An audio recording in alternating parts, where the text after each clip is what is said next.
याला फेस करायचं, त्यानंतर त्याच्यातले न्यूट्रिएंट आहे ते हवेत उडून जायचे, नसं हे निकस खत आपला शेतकरी शेतामध्ये वापरत होता. मग ही सुधारित पद्धत आली, खड्डा पद्धत. त्याला कंपोस्ट खड्डा म्हणतात.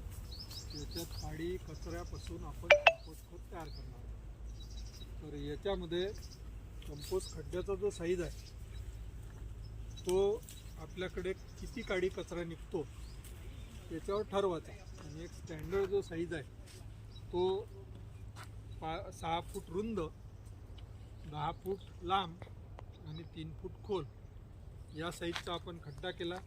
खड्ड्याचा जो तळ आहे तो थोडासा धुम्मस करून पॅक करायचा. आणि मग खड्डा भरण्यासाठी आपल्याला मटेरियल कोणतं पाहिजे?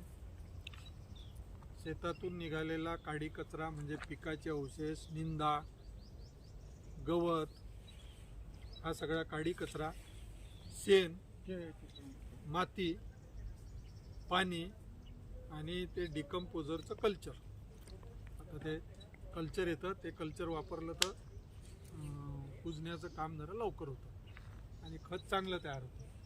हे सगळं मटेरियल जमा करायचं आणि मग जेव्हा आपल्याला खड्डा भरण्याचं ज्या दिवशी भरायचं आहे त्या दिवशी हे सगळं मटेरियल खड्ड्याच्या बाजूला असल्यानंतर भरण्याचं काम चालू करायचं. 1-2 मजूर जरी असले तर एवढा खड्डा एक 4-5 तासात भरणं होऊन जाते.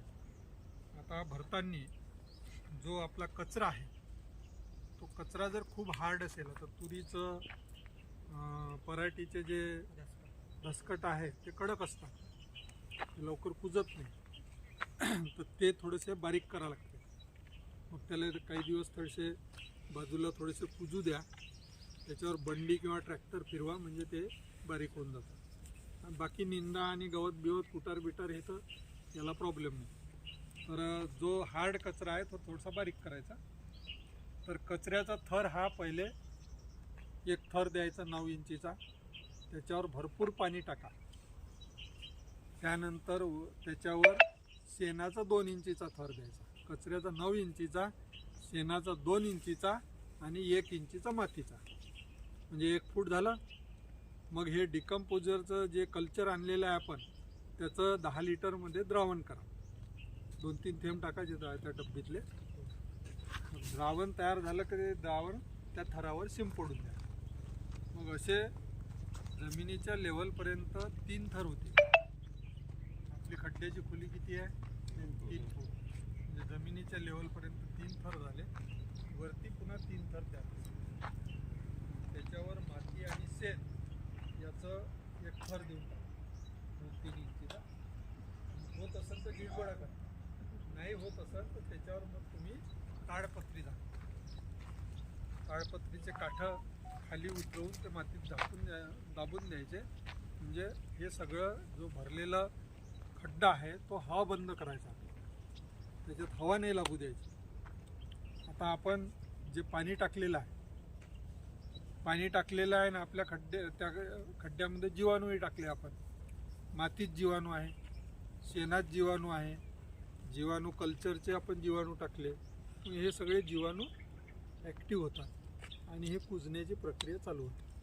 आता कुजण्याची प्रक्रिया चालू झाली की 3 महिन्यात आपण जे वरती 3 थर दिलेले आहे ते बसून जातात, त्याचा व्हॉल्यूम कमी होतो, म्हणजे ते जमिनी लेवलपर्यंत येऊन जाते. मग अशा वेळेस आपल्याला पलटायचं आहे, पुन्हा खालचं वर करायचं आहे.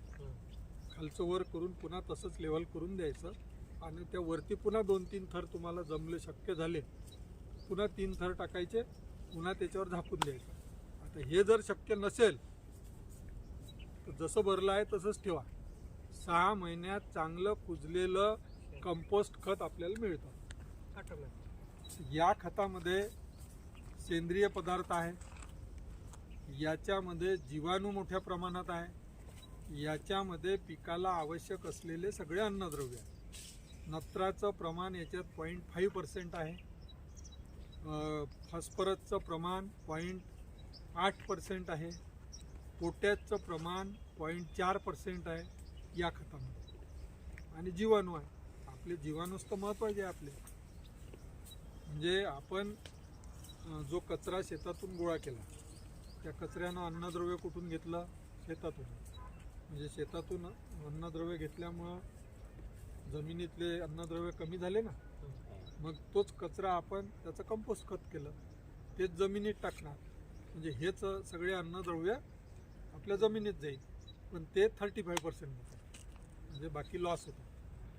म्हणजे तिथून 1% जर घेतलं असेल तर 0.35% आपण या कंपोस्ट खताद्वारे जमिनीला वापस करून राहिलो. म्हणजे जमीन आपल्या निकस होईल का? नाही. सुपीकता वाढेलच. आणि हेच या कंपोस्ट खत टाकल्यानंतर याच्यात जे जीवाणू आहे, याच्यात जो सेंद्रिय पदार्थ आहे, हे जीवाणू जमिनीत गेल्यानंतर या सेंद्रिय पदार्थाचं डिग्रेडेशन करतात. डिग्रेडेशन म्हणजे कंप्लीट त्याचं डायजेशन होते आणि त्याच्यातून सेंद्रिय कर्ब तयार होतो, जो आपल्या जमिनीची सुपीकता वाढवते.